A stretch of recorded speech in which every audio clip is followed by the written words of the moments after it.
Oh, wait a second. Let me introduce you before we start. Sorry, that was me being very, very slow to get things happening there. So it's my huge pleasure to introduce, well, someone who really needs no introduction here, Hugh Breakey, and who was once, a long time ago, a student with us. So very exciting. He is no longer and has for many years not been a student with us. He is currently the Principal Research Fellow in Moral Philosophy at Griffith Uni. He's Deputy Director of Griffith's Institute for Ethics, Governance and Law. And he researches over many different areas: political theory, normative ethics, governance studies, and applied philosophy. He is also a novelist, which is incredible, and something I discovered fairly recently. He's written about so many topics: climate change, institutional governance, peacekeeping, you name it, in that sort of area. And Hugh has a paper on it, over 70 different papers. He's also contributed as an academic. He's contributed to, he's done a lot of sort of practical work. So worked, consulted for Australian government agencies like ASIC, FASIA, and the Professional Standards Councils. And since 2013, he served as the president of the Australian Association of Professional Applied Ethics. And today he's going to give us a talk on moral motivation as adaptive preference. Lovely. Thank you kindly for that. Lovely introduction, really. So I have presented this paper at, well, not this paper, but this idea at the University of Queensland before, a long time ago. In fact, almost 20 years ago. Mark Colligan had just pressed the PhD students to start up their own little work in progress seminars, which we did once every fortnight or once every month, perhaps. And this was an idea that I sort of had working around in my head. It was not as developed as this. In fact, I did not even know what the terms adaptive preference meant back when I did it. But I still gave sort of the general lineaments of this. I sort of managed to put together, and we'll see how it goes second time round. So we're talking about moral motivation as adapted preference. What does that mean? So adapted preferences, I'll define these a little bit more, get more detail as we go, but newly created desires that work to improve overall subjective happiness, usually by encouraging us to love the life we have or the life we are plausibly likely to live. So they encourage us to tone down our expectations, to focus on the things that we should be grateful for, and to enjoy the things we're likely to be able to achieve in our lives, things being as they are.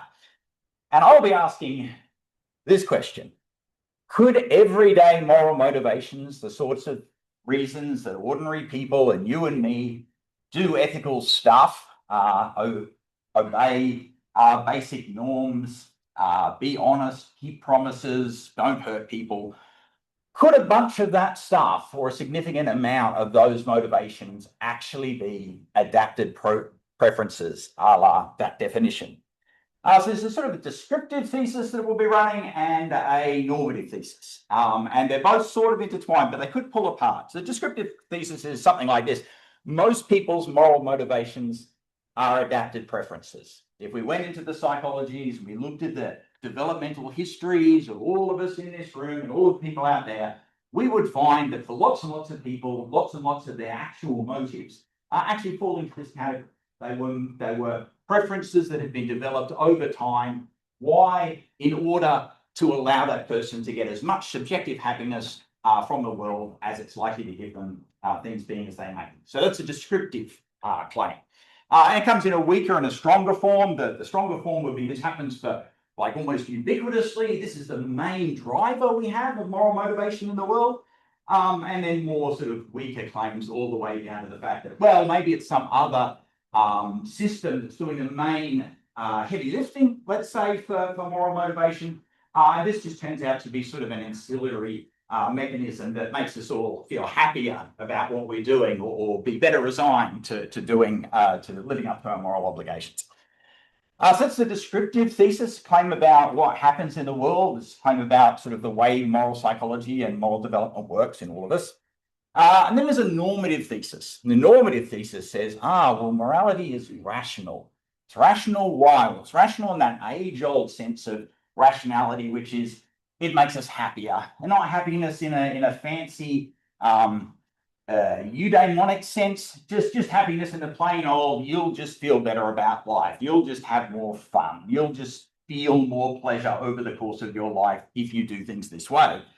So the normative thesis is that morality is rational because in most cases, developing moral motives delivers greater happiness. Why should you be moral? How can we convince? And this will be a question that we will wrestle with as we go through, specifically the way Hume formulated it. Why should the amoral person become moral? What reasons can be given to the amoral person who, hypothesize at this point, isn't moral, is going to be convinced by moral reasons to be moral? Is there some normative push for them to become ethical? And adaptive preferences, the mechanisms of adaptive preferences, give us a route by which that might happen. There might be something to say to that person. And obviously there can be weaker and stronger versions of the normative thesis, and probably worth just saying at the outset, even if both of these ideas are true, it would kind of give us a grand overall theory of morality, but it wouldn't necessarily mean that any other theory is necessarily wrong, as in this could be a supplementary thing. Could turn out that this is a good reason why you have something to say to Hume's sensible knave and Hobbes' fool, but actually there's some other theories that are right moral theory, philosophically speaking. So all those things are possibly true. A couple of things to notice at the outset. Both those claims have most in them.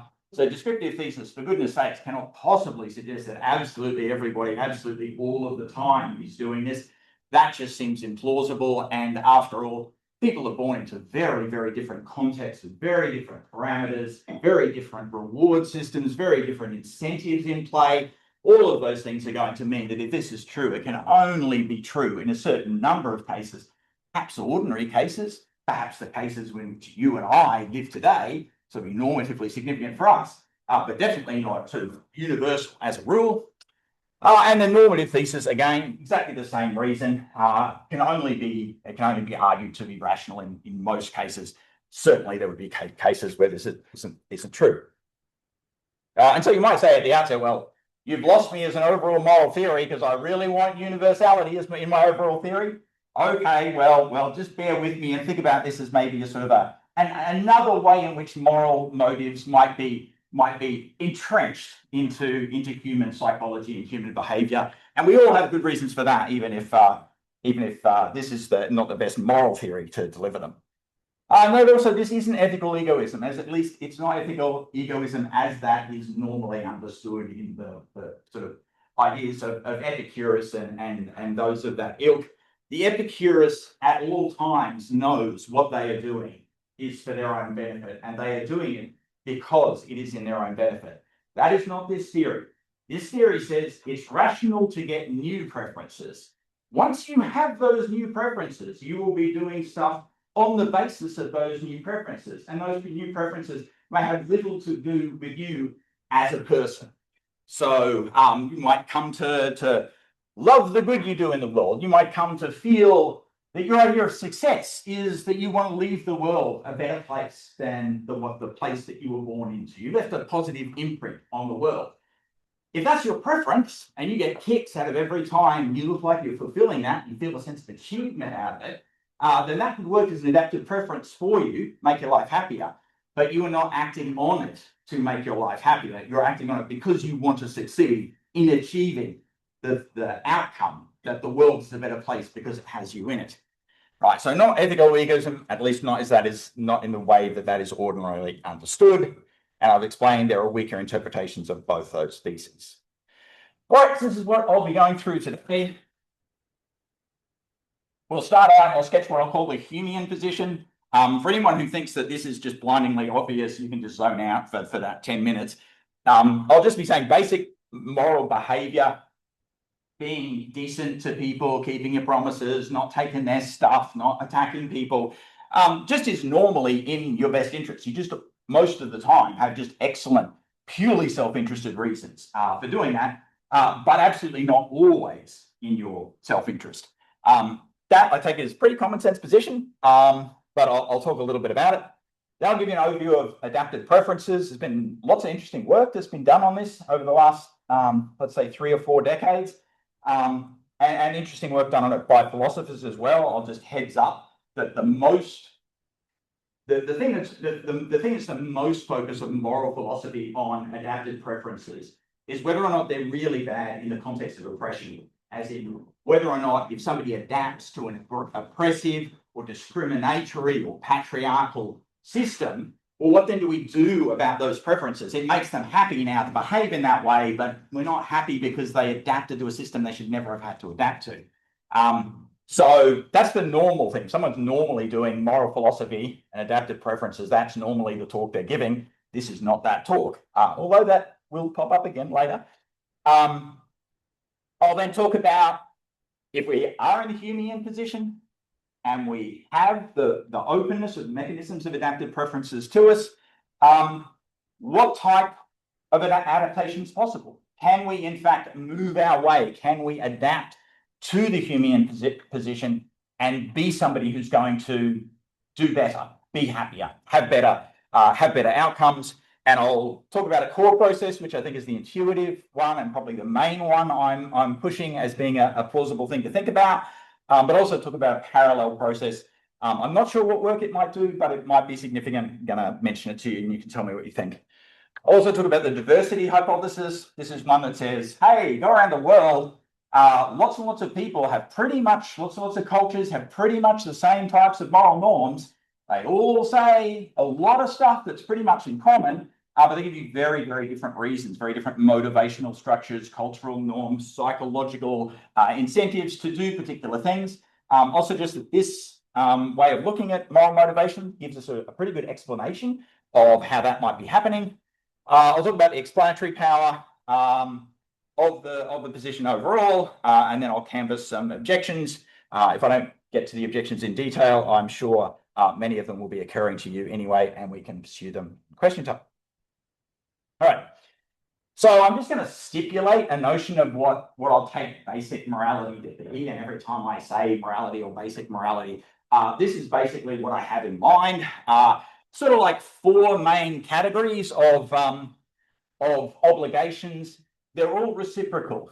So they're all done on the basis of an expectation or indeed a knowledge that this person has done the same for me or would do the same for me in a similar case. If somebody's attacking me, then I no longer have an obligation not to attack them back because they've failed to give me the reciprocal respect that I want. So just non-harm, don't attack people, don't steal their stuff, honesty, keep your promises, keep your contracts, don't tell lies. Non-cheating, so some types of egregious sort of free riding, and certainly anything that's against the rules is wrong if there are settled social norms, and a level of limited local beneficence. So help people who are desperately in need, especially if they're in your neighbourhood, especially in emergency circumstances or if they're, say, desperately poor. So I'm just going to stipulate that's to be basic morality. That word is not doing any work in what happens here. We can call it anything at all. I'm just going to be talking about that as the basis for what I'm going forward, because that's the stuff, some of the game theory stuff I'll be taps into. And it might turn out I'm kind of wrong about the nuances there. Obviously, there's a lot of plasticity there. We could cash them out in lots of different ways. It might turn out I'm slightly wrong. Might turn out the theory is right, but I'm wrong in thinking it gives us that. Maybe it doesn't give us limited local beneficence, or maybe it gives us more than limited local beneficence. All that stuff is very possible. Okay, so we know a lot now about the good, the self-interested goods that come from this, and the idea that self-interested goods come from these things is absolutely ancient. It goes as far back as we can look when we go looking ethically at what people have been saying about morality. It's just been blindingly obvious to lots and lots of people for a long, long time. that it's often in your best interest to do that kind of stuff. But recently, with the development of game theory, it's been much easier to try and work out when this stuff works and when this doesn't work, and what conditions under which it works and what conditions under which it doesn't work. Which is to say, there are some times when non-harm or honesty or non-cheating will be absolutely in your best interests. And if we set up a lovely game theoretic matrix or lattice, we can absolutely show how all of the people who are behaving reciprocally to each other in iterated prisoner's dilemmas, let's say, wound up riotously outcompeting all of the economic students who spent their whole time stabbing each other on the back and can't cooperate. So we can get a pretty good idea through the theoretical modeling, rather than having to say, it just kind of seems intuitive, doesn't it? That if you do this stuff, if you're the boy who cries wolf, nobody's going to believe you. The game theoretic stuff allows us to actually get some grist onto those bones. So what are the cases when these types of behaving in conformity to these types of obligations gives you good results, gives you good self-interested results? Material goods. I'm not talking about happy feelings here. I'm saying it's better for you materially if you do this stuff. Well, the situation is characterized by iteration. So there's often a possibility that this will not be our final interaction. So if we're interacting and there's a chance we might interact again, that shapes the behavior I do now, because maybe I want the payoffs from when we interact later, and then that shadow of the future means that I should behave differently now. It depends on translucency, transparency, visibility. So what will people know about the interaction we're having now? Is it going to become common knowledge? Are people going to be able to work out what happened in this case? If they will, I have good reasons to behave in certain ways that I wouldn't have if this was going to remain invisible.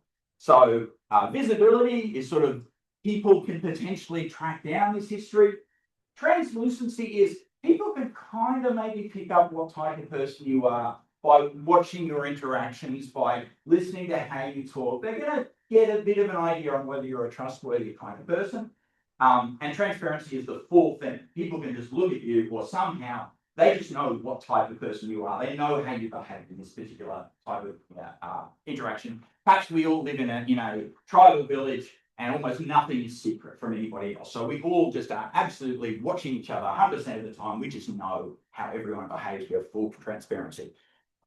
Transparency is like a really demanding thing. None of it, what I'll be saying, depends on transparency, but a little bit of translucency and visibility is important. So non-random sorting. If we're all, as the original game theory setups often were, they just had people interacting just willy-nilly in a completely random way. It's much harder to get payoffs from moral interaction, but the less random it is, the more likely it is that I'm going to interact with someone who's potentially a little bit more like me than the rest of the population. Then turns out, well, actually, maybe it would be good if you were in the class of people who really felt like doing nice things to other people. And then a sort of extreme form of that type of sorting is if there's any consensual partner choice in it. Because if there's partner choice and you can be actively chosen by someone on the basis of how you've behaved before, on the basis of how they see you've behaved before, then again, that radically shapes what you get payoffs for. And finally, opportunities and payoffs for punishment. If people can punish you if you don't behave well, then they can give you a reason to behave better. And sometimes people can get their own payoffs from punishing you because it can send very helpful messages about their commitments. So do note that we're talking about both the practices obeying that particular norm of non-harm, but we're also talking about the dispositions and commitments. So in some cases you'll get a reward just by being the type of person who does, by being someone who in that case does the particular obligatory thing. But in other cases, you'll get a payoff by being the type of person who always does that in this particular case, because that's just kind of etched into you. That's just become a disposition or a commitment that you have, and you're just not going to budge on it anyway, and that becomes potentially visible to people over time. And things do change a little bit in the way this plays out game theoretically, depending on whether we're talking about dispositions or whether we're talking about the practice itself. But most of those rules just sort of, most of those mechanisms just generally flow through. And note that it is an and or. So the more of them you get, the stronger the effects will be. But some of them, like if there's very, very high translucency and a little bit of iteration, that's probably going to be enough to motivate a bunch of this stuff. All right, of course, in cases where those features aren't present, and there will always, in almost every instance of our lives, in every one of our lives, there will be instances where those features are not present, mainly in cases of just sheer anonymity, total secrecy. You can just get away with this particular interaction. You can just steal the bullets that's just sitting there. There's absolutely nobody there. There's absolutely nobody who's going to know it was you. You can suddenly get some big payoff without everybody going, whoa, that's the type of person who opportunistically takes those type of payoffs. We need to be really wary around that. So you avoid all the stuff, the bad reputations and the history. You dodge all the translucency. You don't have any problems with the shadow of the future because you're getting away with something that nobody knows about and nobody will ever know about.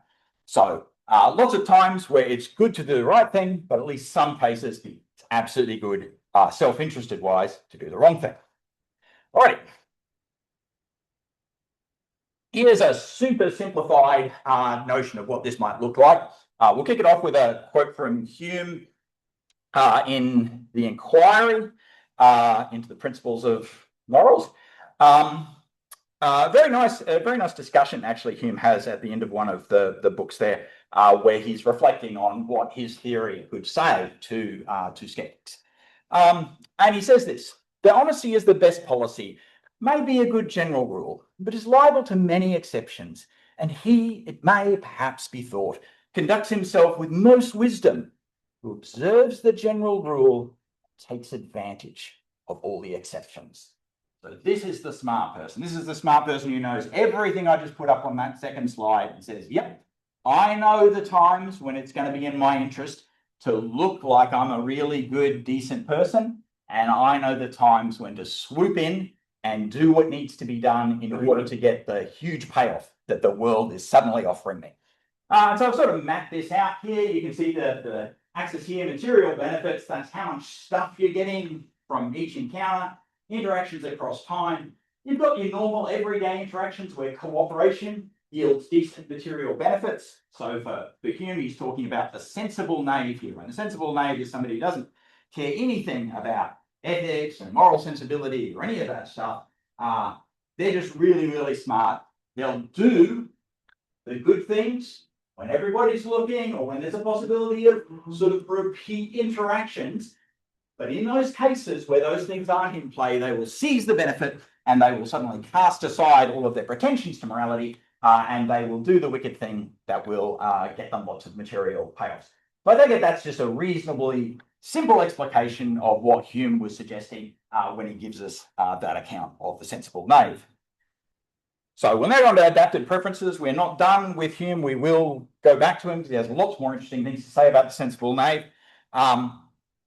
But let's just have a quick sojourn through adapted preferences. So I'm going to understand them. I'm going to define them as referring to any long-lasting shifts in a person's desires, emotional dispositions, or mindset that improve their subjective utility, right, their felt sense of happiness, how much they're enjoying life, by aligning those desires and dispositions to the reality of their life and their situation.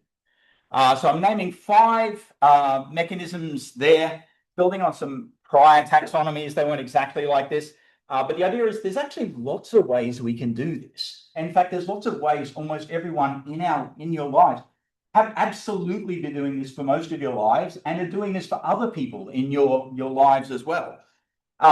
So experience and stimulus shaping. I think of Maria in The Sound of Music. Whenever I'm feeling bad, I simply remember my favorite things and then I don't feel so bad, right? Classic. Let's change the stimulus that I'm feeling rather than concentrating on the bee sting. Think about all of those happy things, those enjoyable memories I've had, or things I might be looking forward to, and then I won't feel so bad. Similarly, you might think things like gratitude training here.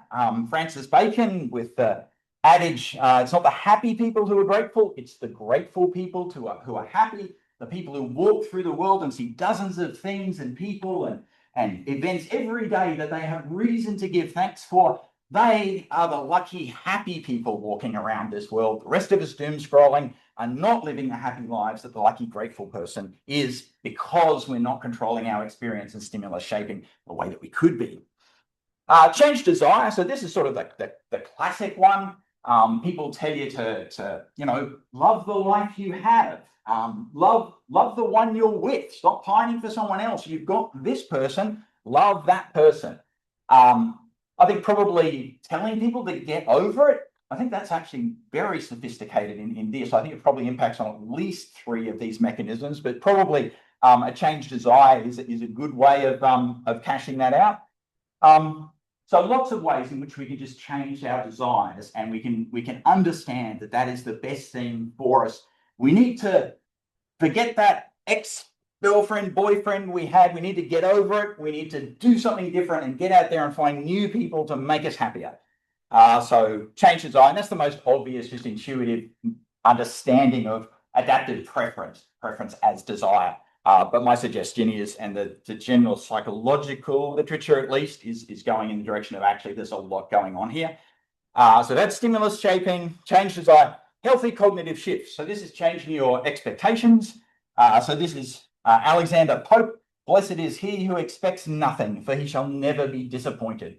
The more we can rein in our expectations, the more we can expect less from life, the more we can put aside all those crazy aspirations to be a rock star and an astronaut or an influencer and all that sort of stuff, and just go, okay, that's not the life I'm going to have. Let's focus on achieving things that are going to be achievable for me. Then the more we'll be happier, because our expectations, our hope casts, as they're sometimes referred to, will then align to the actual forecast. The hope cast equals the forecast, because we've managed to just care about things that are actually going to happen for us. And also a lot of sort of mental scripts, cognitive behavioral therapy, a lot of that falls into this, right? Start telling yourself the right story. Stop beating yourself up all the time. Look, all those voices you have playing on repeat in your head saying you're actually this terrible person and nobody likes you. That's just not realistic. You've got to change the script that you're saying inside your head so that you're living a better, happier life. Helpful reframing. So the one there is, a big one there is comparisons, right? Who are you comparing yourself to? People are very good at shifting this. So one of the classic cases of adaptive preferences is you get a devastating injury, or you get a cancer diagnosis, or you get something really, really shocking, and or you're permanently disabled, right? And lots of people who aren't disabled tend to imagine that's going to be way worse than it is. And you actually find the people who have had that happen to them. Turns out they're a lot happier, not as happy, but they're a lot happier than any of us think that they would be. And one of the reasons they change with that is they change their comparison, right? Compared to lots of other people I know who had this injury, I'm doing really well. I'm one of the lucky ones. This could have been so much worse. So all of those types of changes in the way we frame things, the type of journeys and narratives we tell ourselves, all of those types of things can make us live better lives, right? The Zen proverb, the obstacles aren't in your path, the obstacles are the path, right? Refiguring the way you're looking at the world in a way that makes it much more constructive and much more enjoyable and worthwhile thing to be engaging with. And finally, admirable identification, right? The more you can create an idea of yourself that is somebody who you look up to, who you admire, you're the type of person who you think is actually pretty cool, a pretty decent type of person, that's something that's just obviously going to make you feel a lot better. If you think I'm a strong gay woman, I'm a proud patriot, all of those types of things are ways in which you identify with a particular identity, and it's something that you can draw fulfillment from. You feel better about yourself because you're living up to something you admire. Alrighty, so that can all make things sound really super. Why aren't we all just like so happy all the time? It's not a cure-all. So preference adaptation just has real limits. And some of those limits can be surprising, right? Unemployment. People, like I talked about, people getting terrible injuries and then being actually doing a lot better than we would think. Unemployment does not seem to budge very well. People who get unemployed can't get work, continually can't find work. Often they don't become happy gold bludgers, they just continue to not feel good about the fact that they are unemployed. So there are some times in which this just runs into hard limits, right? There are things in the world you can adapt to, and there are things you can try as much of this type of stuff, but if the life you're living is sucky enough, this just isn't going to help you much. So real limits to that, and it may be that those limits are strong enough that this can't handle the explanatory weight that I'm going to put on it. I think the jury's out on that. I don't know either way. But obviously, I've said enough to say there's a lot going on here. There's lots of ways in which this happens, and psychologists have found this happening in our world. People will say preference adaptation is ubiquitous, and in a lot of senses it is, but we can't go from ubiquitous to all powerful. The fact that a lot of us struggle a lot of the time is just really good evidence that this stuff just has some pretty profound limits. Yeah. All right. So imagine we're in that Humean position that the sensible knave is, and Hume is engaging with this sensible knave and wondering what can be said to this strange person. Well, he reflects that he doesn't actually think the sensible knave is just better off. He's not better off. He's just not living a better life. He's not living a happier life than all of the people who have the moral sensibilities that Hume's been talking about in the rest of his book. So he says the sensible knave has missed out on the unbought satisfaction of conversation, society, study, even health and the common beauties of nature, but above all, the peaceful reflection on one's own conduct. That's one sentence. He has another 3 or 4 where he keeps just listing off all of this stuff that he thinks the sensible knave is missing out on. So if Hume's right, this is the position that Hume's ordinary subject, the normally constituted moral person with all of the sort of sympathies and ideas about virtues of justice that Hume's been talking about, this is their situation, thinks Hume. They have, compared to the sensible knave, all of these are a little bit bigger. They have slightly improved outcomes from everyday cooperative interactions. They like talking to other people. They like engaging with other people. They like the fact that you got something from me and I got something of you and we both walked away happy. Well, that gives them a little buzz that makes them happier. So they're bigger here and here and here, and it makes up for this. They're no longer able to abide that exceptional case. The Humean ethical person, the person that's decently morally constituted, gets a whole bunch of extra wins that make up for the material loss of no longer being able to exploit the exceptional case. So note here, this isn't material payoff anymore. This is now subjective utility. Subjective utility on this equals material payoff plus some emotional pickup, plus some emotional excitement, warm, fuzzy feelings, enjoyment, sense of fulfillment, other stuff you're getting. So material payoffs plus some extra stuff. Here, they weren't able to get those massive material payoffs that the sensible knave was eagerly able to grab, but it works out okay for them because over time, they have all those types of happy things that Hume is talking about. So the question, is Hume correct about that? Does it actually play out that way in real life? And then second question, if Hume is right that it plays out like this, or even if he's right that it could play out like this, then that could mean that the sensible knave has reason to want this. The sensible knave could look at the situation in front of them, look at the payoffs and think, I'm not getting the best out of the world right now. If there is a version of this that I could access, I would be better off being that. If somebody allowed me to snap my fingers and move, so that was my payoff structure over the course of my life, rather than the one I'm actually faced with, I absolutely would do it. Why? It's just better overall. I'm just maximizing my utility. So if there is a version out there that is available to the sensible knave will rationally choose it on the basis of it's just got better subjective payoffs. Purely self-interested, that's what the sensible knave would choose. Of course, Hume does not consider that the sensible knave might be in a position to change this. So adaptive preferences aren't part of his thinking here. So that opens the question, well, is preference adaptation to moral motives possible? Well, presumably, if it was going to be possible, it would exploit those same 5 mechanisms that I was talking about earlier.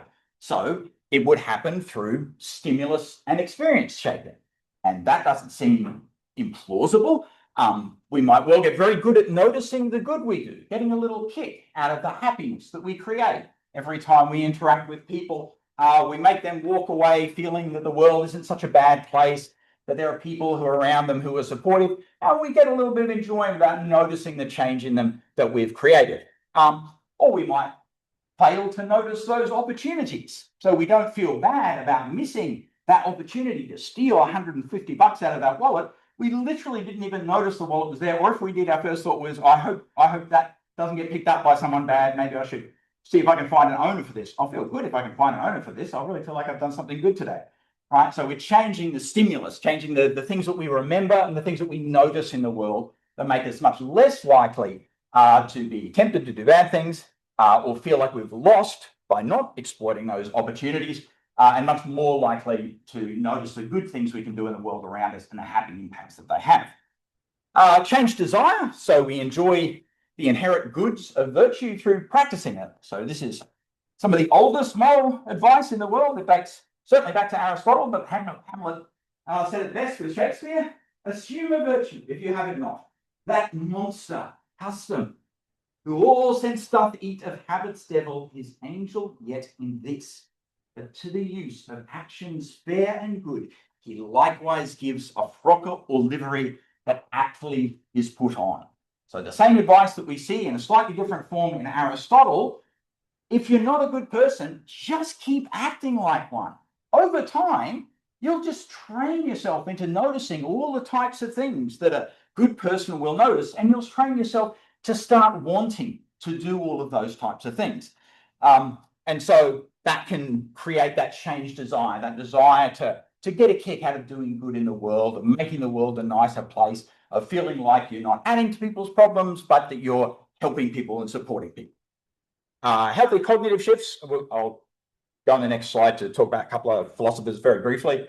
Healthy cognitive shifts. So these would be adopting new concepts of success. Like I said before, let's leave the planet in a better place than it was before I entered it. Confining expectations to what can be achieved with hard work and consensual interactions, rather than thinking, oh, well, if I could do this and this and this, then I would become extremely wealthy and extremely powerful and people would fear me.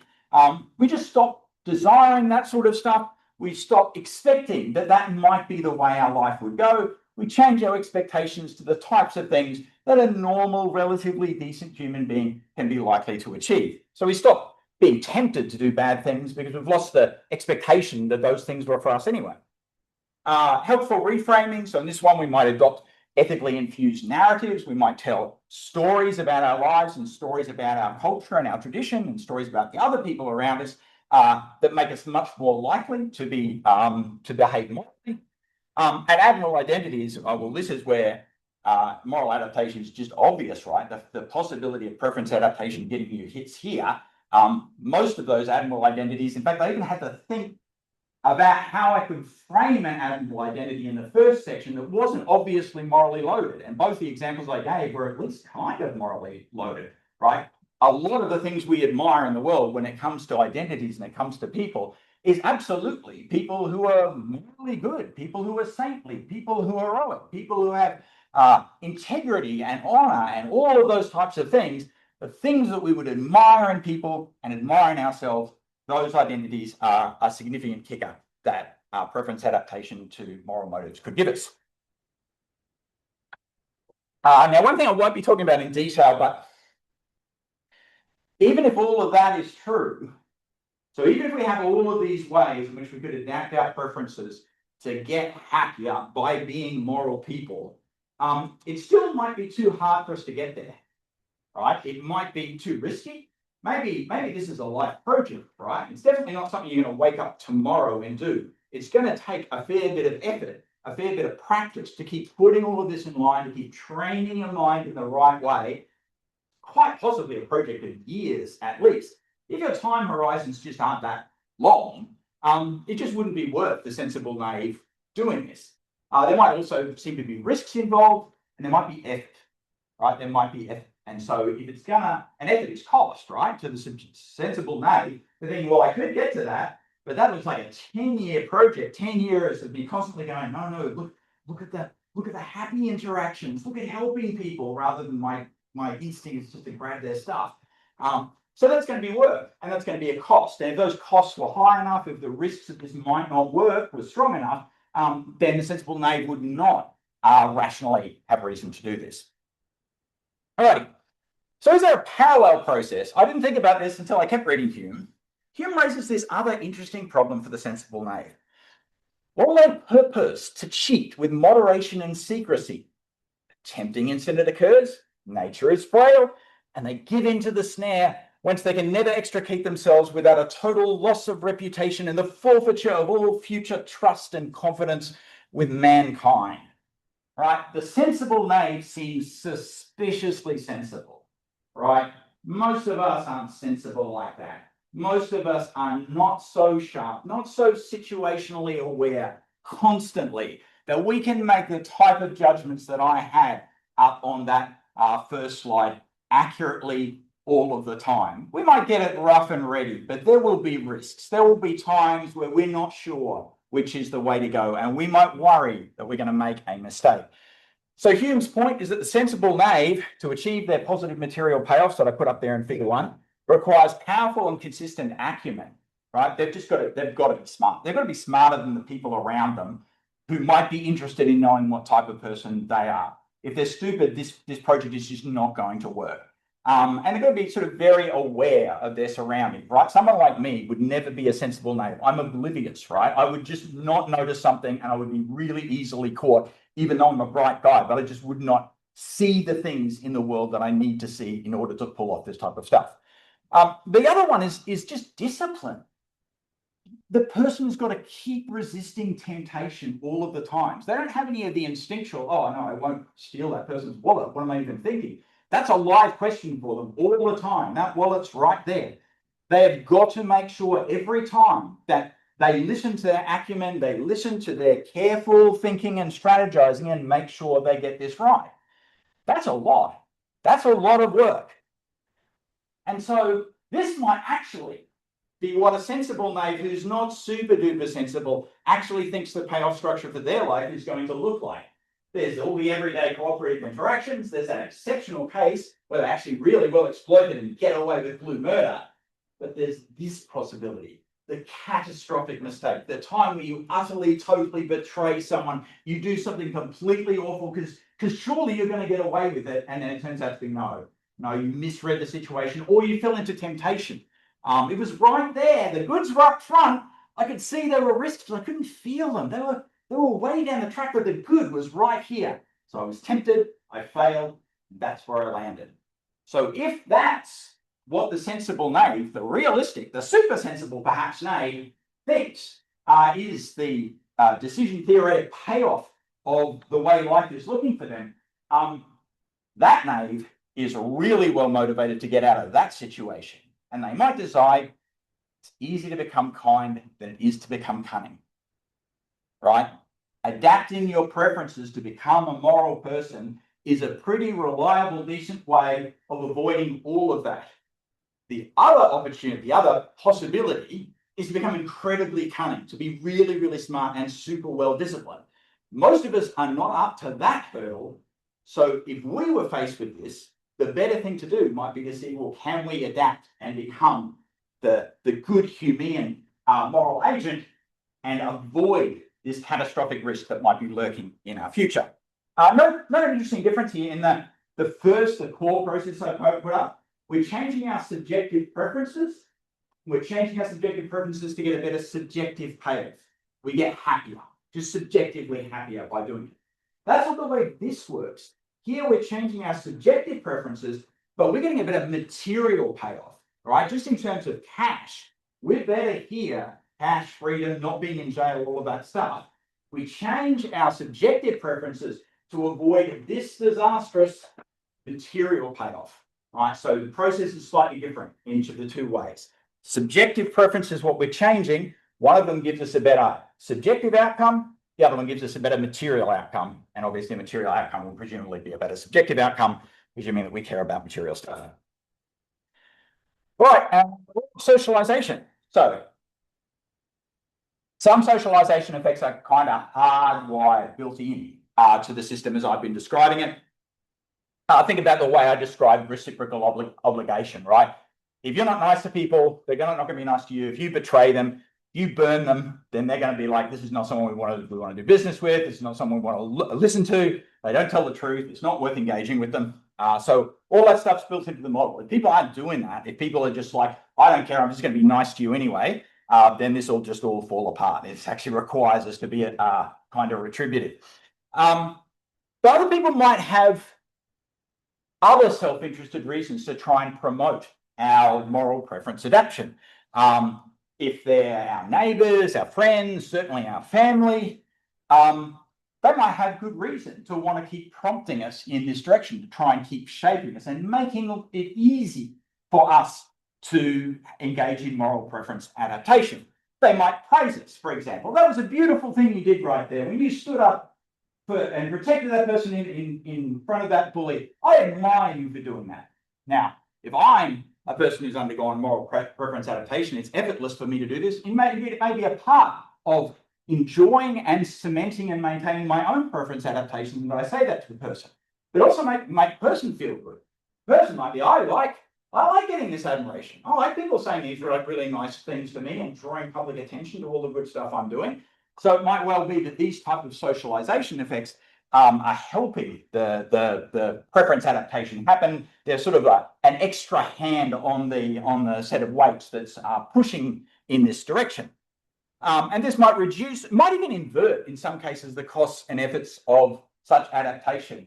But by invert, there might actually be some cases, perhaps in very close families, where it's actually harder to resist the preference adaptation than just to follow it, right? Enough people are trying to push you in the direction of enjoying being a moral person and being admired for the things that you do. It would actually take a little bit of work to push back against that and go, no, thank you, I'm a sensible knave. I'm just going to keep my ways here. So sometimes there might be labor and risk involved in moving in this direction, but sometimes there might be enough push from the people around you that's actually the reverse. It would actually take a little bit of resistance to stop this happening. Right, and of course, the more others are highly attentive to our character and our behaviour, that is, the higher translucency in the world, then the more urgent moral preference adaptation becomes, right? If you lived in a completely transparent world, again, you would just be super motivated to do this. If you're a sensible knave and everybody can just recognise sensible knaves the moment they see them, you desperately need to do this because nobody trusts you. Nobody wants to be alone with you. Everybody sees you as a perpetual threat and never a partner, never a potential cooperator in business, never someone to do business dealings with. You need to immediately do this stuff as fast as you possibly can, purely for the material payoffs.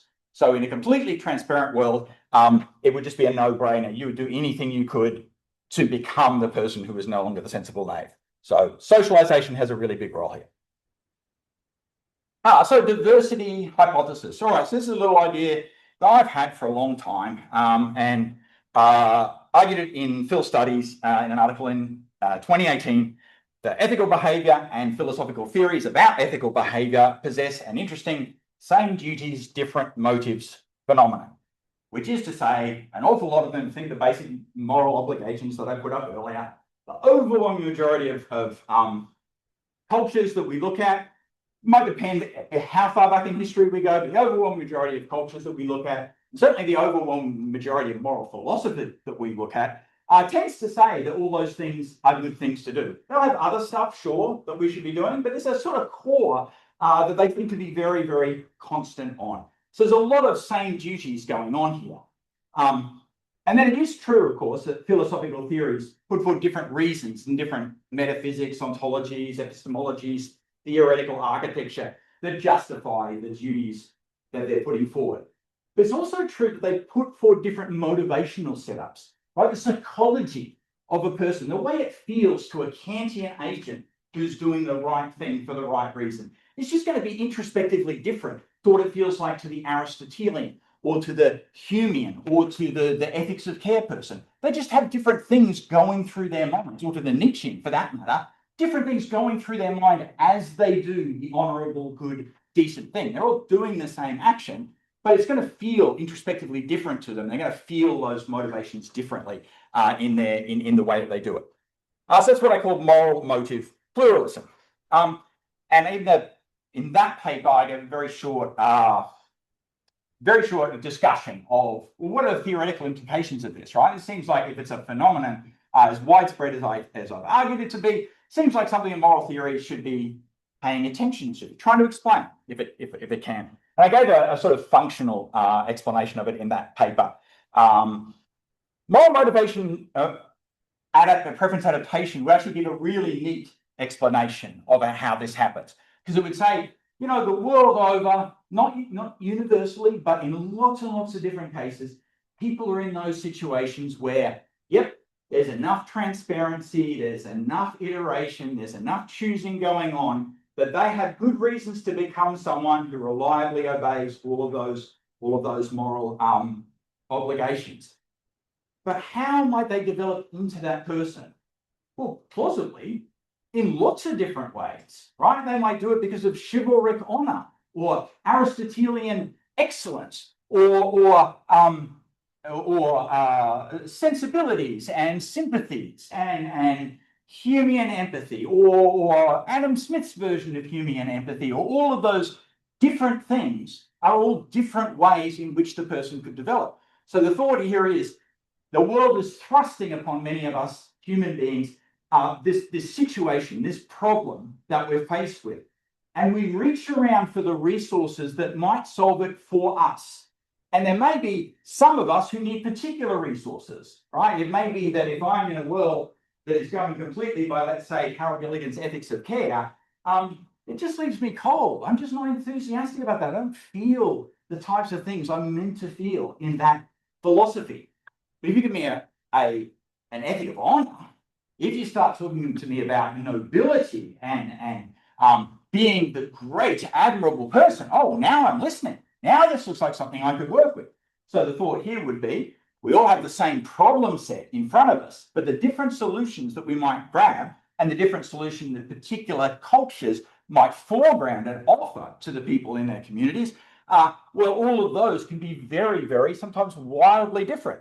So we can wind up with that situation where other people are behaving quite nicely to us, but their reasons and their motives for doing it seem very, very strange to us. But the important thing is they're actually sort of behaving well to us. So moral preference adaptation gives a pretty good answer to this. So I'm looking at the time here. So here I'm just going through. So in that paper on moral motive pluralism, I give a whole bunch of lists of moral philosophers who have moral philosophers and also some other lists about different cultures who put forward, hey, here's the reason people might be motivated to be moral. What I did here, what I'm interested in this slide is looking again at that list and saying, not just what is the moral motivation, but what could be the subjective kicker? What is the benefit? What would be the glow? What's the warm buzz that someone might have for being the Kantian rational dignity agent versus the Aristotelian paragon of excellence versus the Smithian agent trying to emotionally connect to the other person and have our emotions beat in time together? What's the buzz that all of these theories might be offering?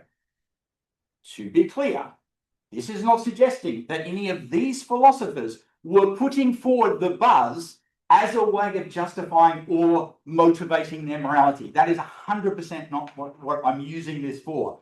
What I'm using this for is to say, of all of those different ways, if you think of moral philosophers, right, throughout history, of looking at the culture around them and thinking, I want to understand this morality stuff, I want to understand this ethics stuff better.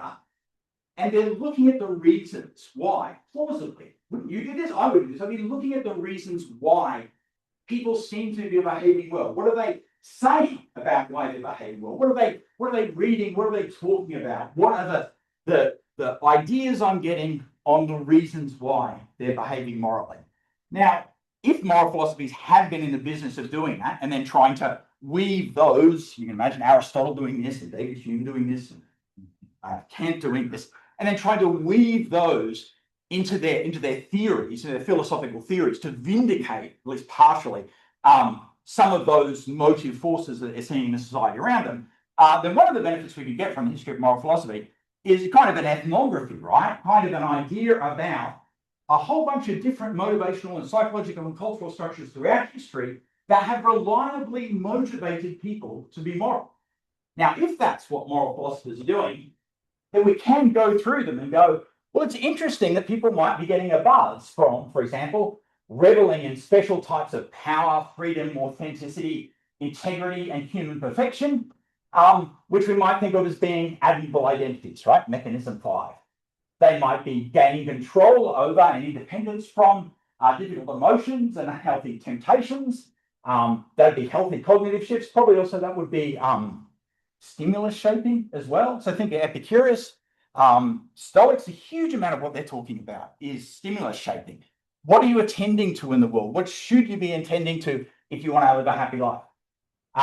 Enjoying special types of genuine connection, solidarity, friendship with others, friendship with oneself. We see these sorts of things in Socrates, Smith, Montesquieu, Harold Gilligan, and the ethics of care generally. Internal goods, so that's straight out of Alistair McIntyre.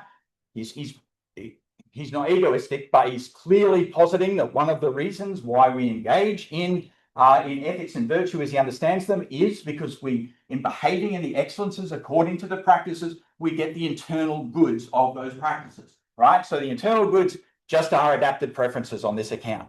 They're things that you will be happier if you can tap into the internal goods of the community around you and the practices that they have.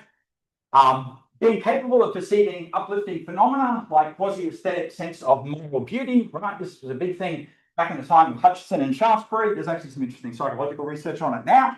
Not something people talk about a lot now, moral beauty. But if you can tap into that, that's a happy way to live. And the satisfaction of being able to attribute genuine worth and meaning to one's life and one's values could be something that we might get from either of those mechanisms in some of the justifications for morality put forward by people like Kant and Peter Singer. All right, so I'm looking at the time. I'll just go through explanatory power and I'll give a real quick.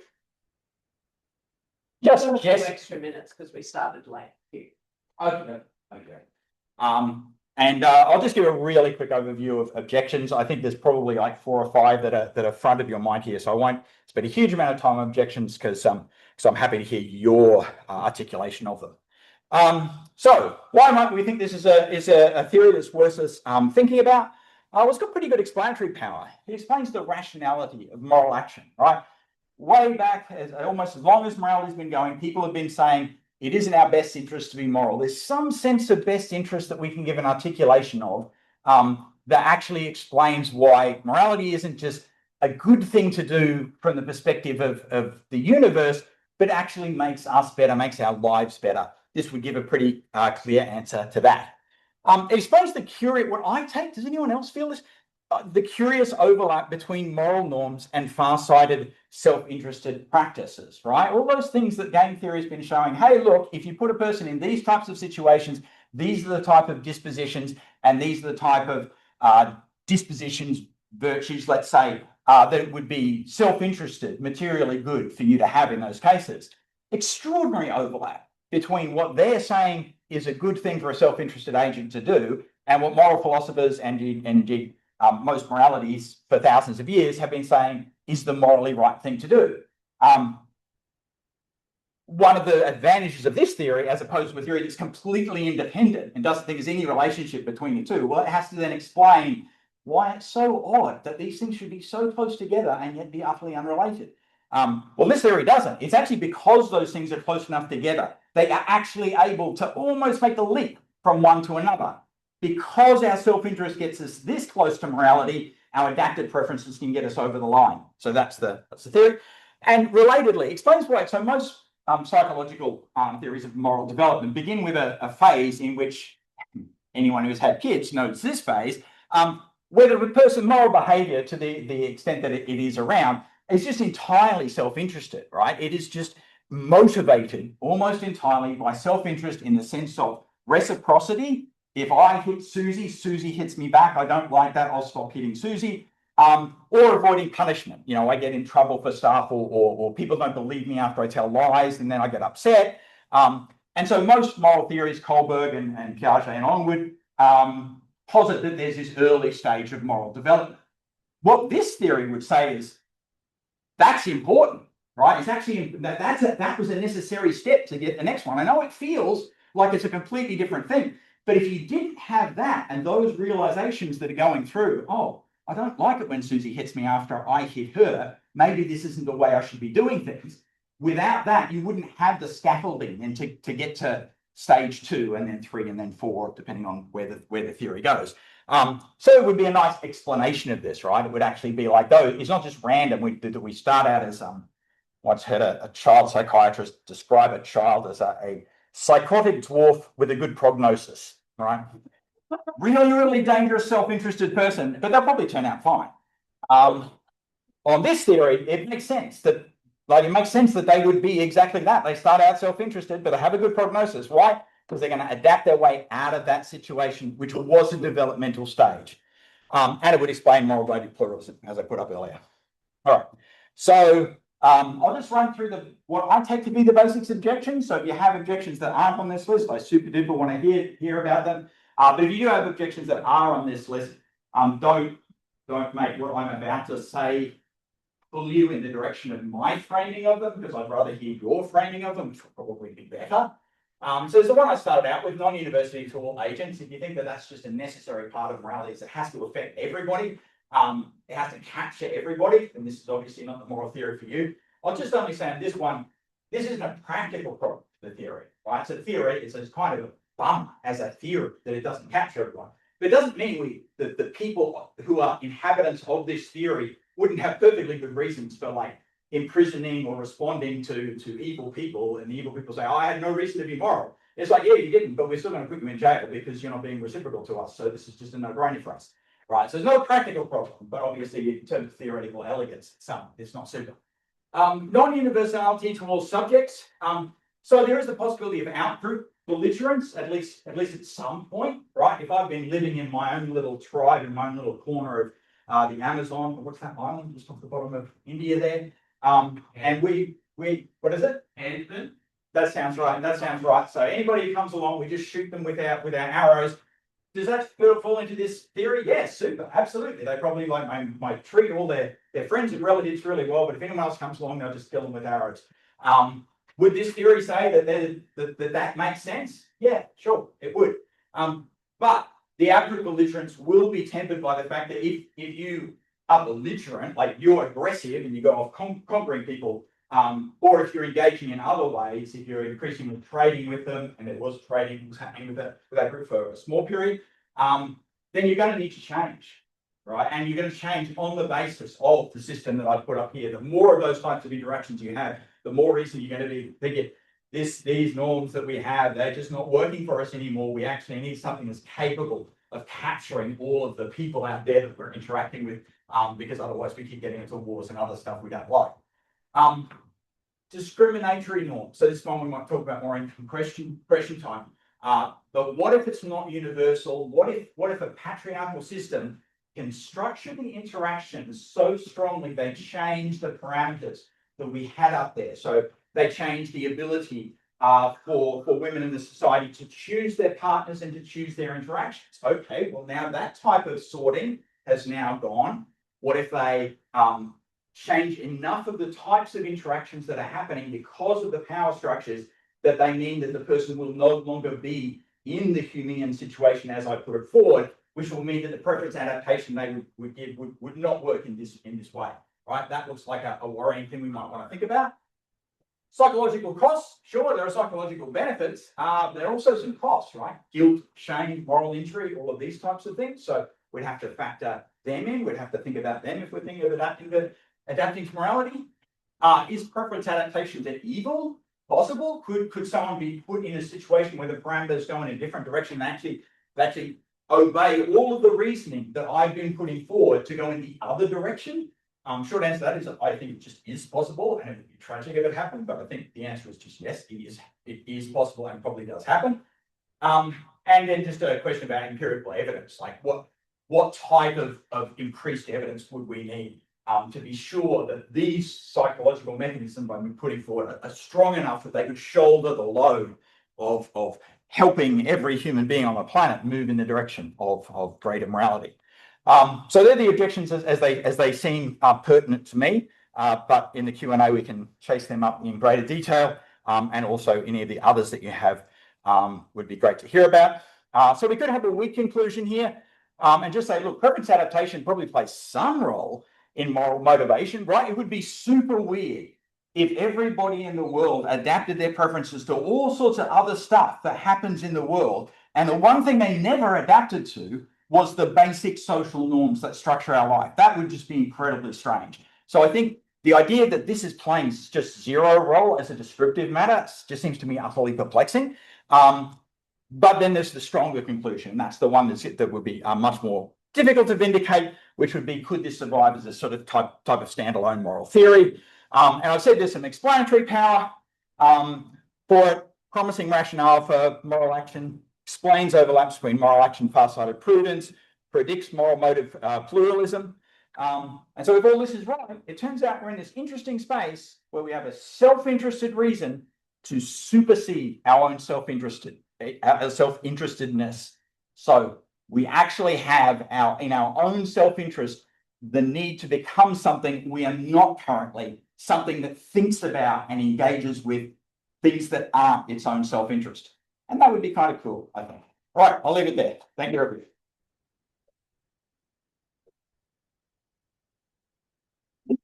Okay, questions? Right.